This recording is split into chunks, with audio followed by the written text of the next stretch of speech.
Premiered on ABC's Disney's One Saturday Morning for 6 seasons, Recess follows a group of grade school kids and their misadventures they have during their school recess. The main cast consists of Gus, the new kid. He's the viewer's point of view character. Mikey, the gentle giant, a kind, philosophical, and overweight boy with the singing voice of Robert Goulet. Gretchen, the smart kid. Vince, the athlete. Spinelli, the roughhousing, angry tomboy. Imagine if Bakugo from My Hero Academia was a good and likable character. And finally, the leader of the group, TJ. He's the troublemaking, prank-planning mastermind. Think of him as a better version of Zach Morris. This was Recess's only theatrical film. However, one other show on the One Saturday Morning block did get a film too. That would be Disney's Teacher's Pet. Maybe I'll go into One Saturday Morning another day. Until then, on with the review. The film begins when a secret clandestine group breaks into a military facility for some unknown purpose. They need a secret hideout to initiate their plan. But where? Why 3rd Street Elementary School, of course? Well, sometime later, it's the last day of school and TJ finds out that all of his friends are going to camps for the summer to work on their futures. Wait, just how long are these camps? Isn't it typically 2 weeks and not 2 months for camping? Anyway, in the dumps, one day TJ passes by the school which seems to be flashing itself. He tries to investigate but gets scared off by a bald man in black. After knowing the shenanigans that's happening at the school, TJ looks for help from everyone from his family, the police, to Principal Prickly. Principal Prickly agrees to help TJ begrudgingly, and well, something happens to him. Now, when Principal Prickly got zapped, was he teleported? And if so, why were his shoes the only thing left? And why are they smoking? And so, with nothing else to do and no one else to turn to, he does the only thing he can do. He brings the old gang back together again, with a driving assist from his older sister that he has to blackmail, of course. Oh, how I dream of the mustache fuzz on Jimmy's sweaty lips, glistening as he cooks in the light of a dozen hamburger heat lamps. Hey, that's my diary! Give me that! Good old TJ. Will the gang be able to not only unravel the villain's scheme but save the day? Watch the film to find out. Or I could just keep talking about it. Either way works. After TJ gets the gang together, they start to question his motives, thinking he planned all this because he was lonely. Why are they just now coming to this conclusion? Couldn't they have thought of this before he and his sister broke them out? They're about to lay into him, but then this happens.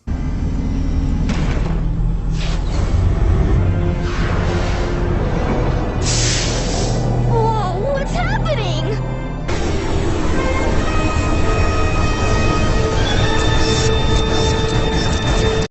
This was their reaction to that. 3 minutes in, and we see the villain. Sorta, he's in shadow, but we get a clue on his possible motivation. Principal's office. Why is it so important?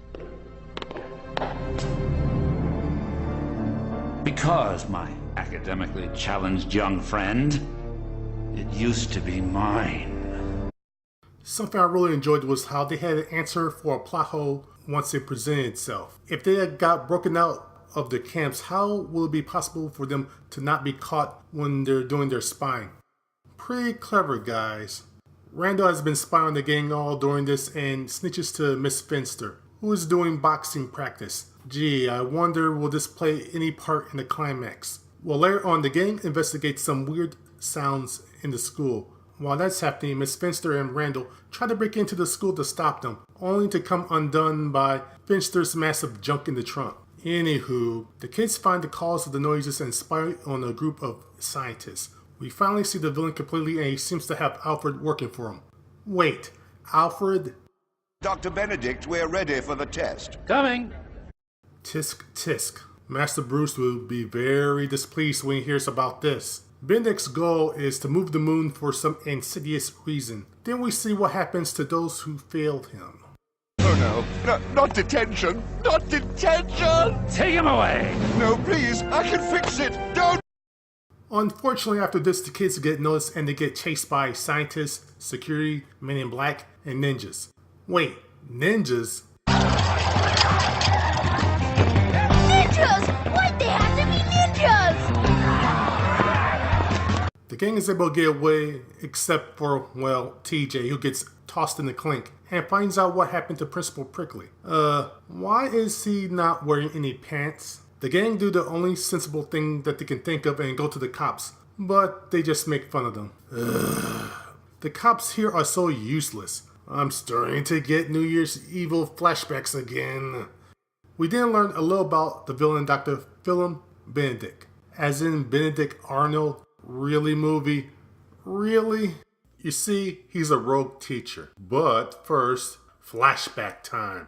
See, back in the 1960s, these guys were young and hip educators. Prickly was a Beals clone, Finster was hot, and Benedict was the cool principal. But it was all a facade. Benedict wants to change the education system by eliminating recess and giving kids more tests, starting with 3rd Street Elementary. Boy, does that sound familiar. I believe this stuff is even happening today. I remember as a kid, weeks of our school time was used to study for standardized tests. Then later in the year, more weeks would be used just to take the tests that we studied earlier that we had already forgotten about. Oh, sorry. On with the review. The point is, Benedict isn't doing this to help the kids, but to further his own career in the government. Oh, and this plot point didn't come out of nowhere because remember that seemingly throwaway scene that happened in the first act of the film? The national no recess movement has hit a serious stumbling block with the disappearance of its leader, former Secretary of Education Philip Benedict. Benedict, who was fired by the president 2 years ago. That was pretty clever, and I've got to give some props to the writers and director of this film for doing that. Anyway, the idealistic Prickly is against this and goes to the superintendent to put a stop to this. He does, but also immediately appoints Prickly as the new principal. Thus, a lifelong grudge is born. Sometime later, after the gang pilfers some secret documents from the school, the master plan finally becomes clearer. Benedict has created a tractor beam and wants to use it on the moon. But how will controlling the moon end recess? Well, anyway, TJ finds Chekhov's ball, and he and Principal Prickly try to escape, and the final plan finally comes into focus. Benedict wants to end summer vacation. Wait a minute. Isn't this a plot from a Phineas and Ferb film from about a decade later? Well, Disney does like to recycle, so... Anyway, TJ and Prickly are captured again, and the gang realize that they need help, but since the cops don't take them seriously, they go to the only one they have left, a giant talking dog. No, TJ's sister. She's helping them gather reinforcements. Meanwhile, Bill pontificates to Prickly and TJ and laments on losing his job and Finster. He hasn't seen her recently, has he? Okay, this is the 3rd time someone has gone to the cops for help. This time it's Miss Finster, and the cops just wind up making fun of them each time. Man, are they useless. This would have never happened if Officer Green was on the case. While caught in the birdcage, TJ and Prickly have a heated heart-to-heart. How can you understand? You're just a grown-up. What do you know about summer vacation? I'll let you in on a little secret, Detweiler. Every adult you've ever known was a kid at some time in his life. You think we don't remember summer vacation? Riding bikes down by the creek, catching pollywogs in a jar, camping out under the stars? Some days I sit there in my office looking out at you kids on the playground and I think, they don't know how good they've got it. In a few years, they're all going to be grown-ups like me. Don't you ever say I don't care about summer vacation, because those memories are the last part of childhood I got left. Principal Prickly.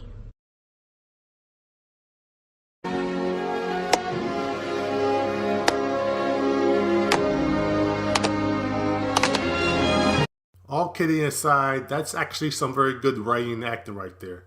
Elsewhere, the cavalry is in disarray without a strategist like TJ to lead them, so they get someone possibly better. George S. Patton, I mean Gus, and he lifts their spirits by giving them a rousing speech. War's over, man. Wormer dropped the big one. What? Over? Did you say over? Nothing is over until we decide it is. Was it over when the Germans bombed Pearl Harbor? Hell no! German? Forget it, he's rolling. This all leads to a climax that includes a chase scene done to the tune to the theme of SWAT. Nope, no good. This song is better.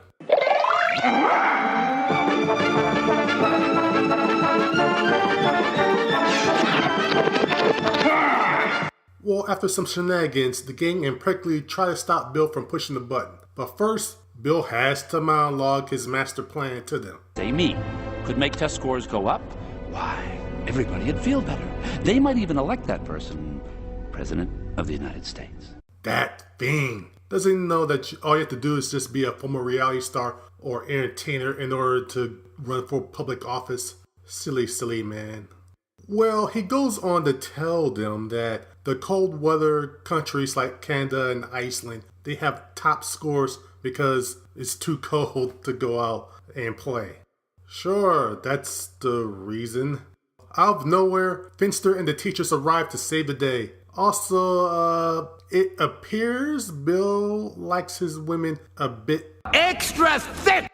You know, with the exception of Miss Croaky, the teachers really aren't helping that much. Also, these ninjas should be ashamed of themselves being taken out by Shaken Pop. I guess they were running low on chakra. And this here is the perfect song for the climax.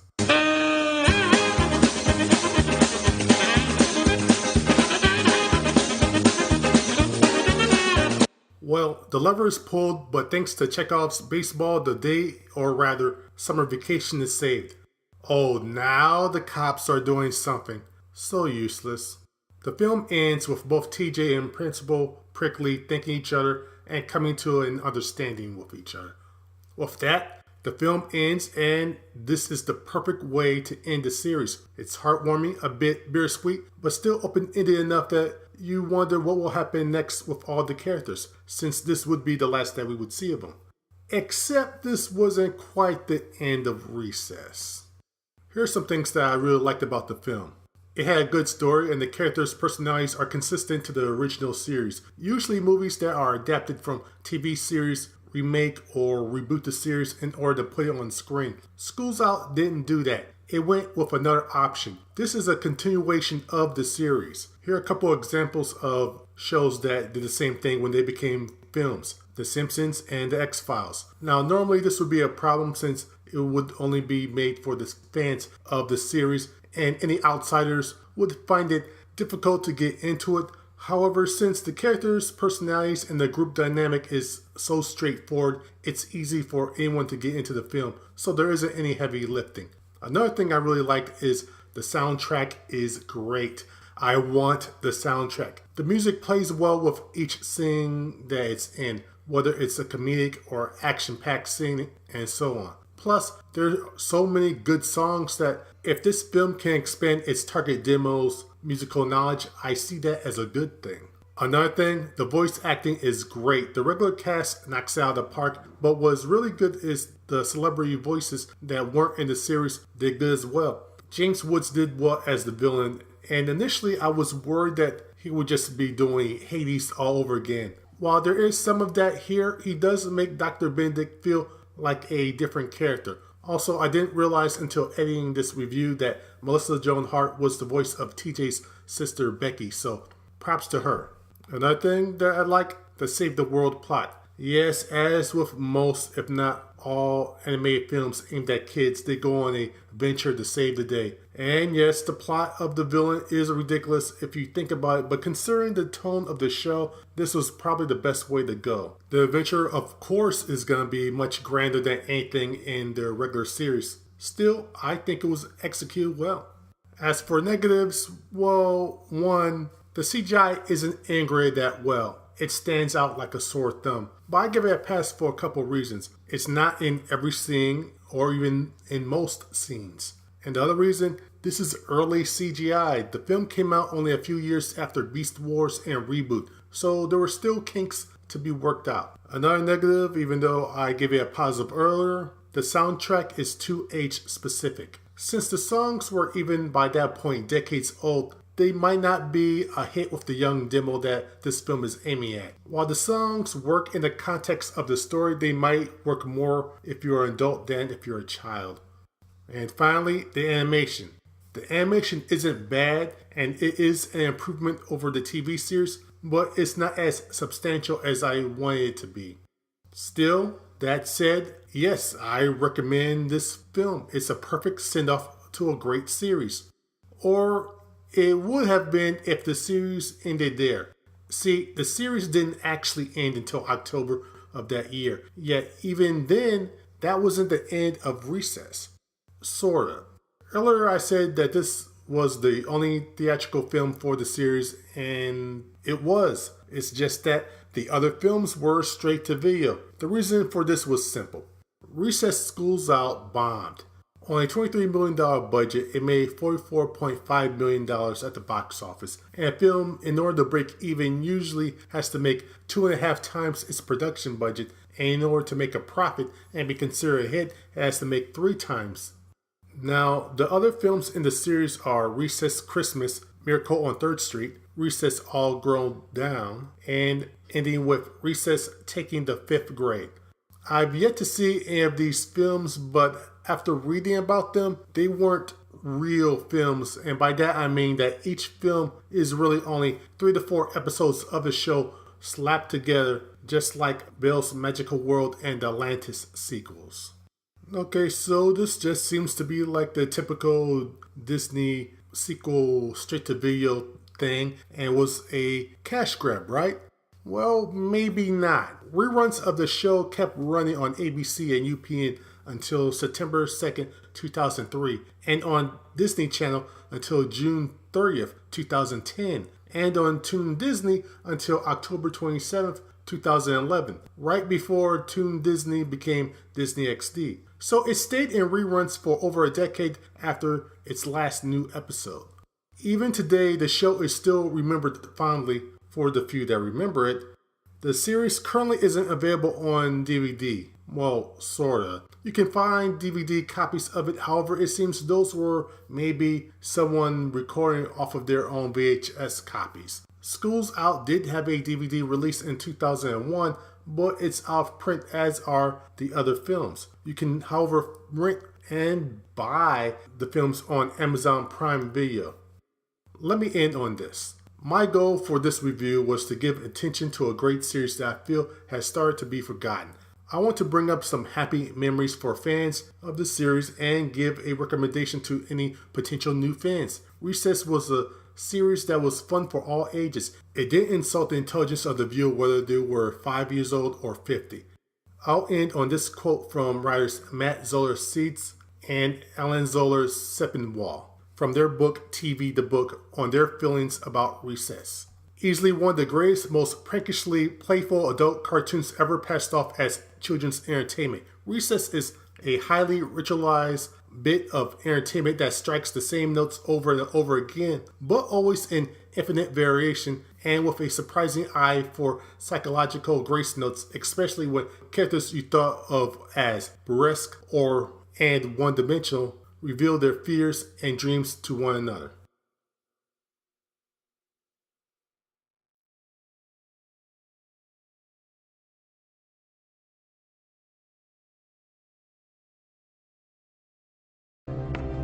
All my plans, my hopes and dreams, ruined.